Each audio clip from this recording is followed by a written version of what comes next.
Welcome back. American adversaries are ramping up their election interference campaigns 12 days before the election. A new report from Microsoft warns that Iran, Russia, and China are all working to influence the U.S. election. According to this report, the Chinese government-linked campaign known as Spamouflage has focused on down-ballot races, targeting Senator Marsha Blackburn, Congressman Barry Moore, and Michael McCaul, who are all up for re-election next month.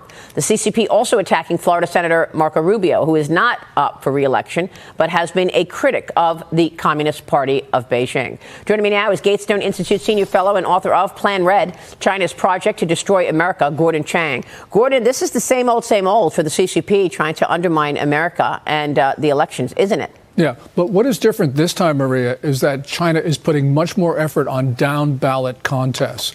And it's really far down the ballot. So, for instance, in June, in the New York State Democratic Party primaries, they went after a candidate in New York City who they felt was very much against CCP interests. So it's not just senators, it's not just congressmen, it's all the way through the ballot. Well, they're also being very successful, though, because they get onto one candidate, a potential candidate, and they rally around them until they're in office, like what they did with Ericom Swoluэлlom.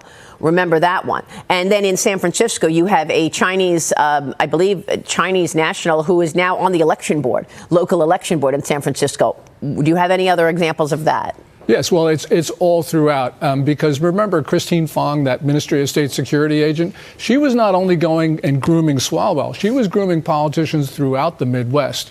So this is just one Ministry of State Security agent. There's got to be dozens, if not hundreds of them in our country. And you look at all of these contests, especially in New York City, where the Chinese Americans have these very disturbing connections with the Communist Party's United Front Work Department. And sitting congresspeople? And sitting congresspeople as well. Yes, it's all throughout the region. Remember, Swalwell was identified by the CCP, not when he was on the House Intelligence Committee, where, of course, he'd be of great benefit for Beijing. They started grooming him when he was on the City Council of Dublin City, California. That's not to say Swalwell did anything wrong, but it is to say that China's efforts are extremely pervasive, and there's got to be hundreds of Swalwells in this country.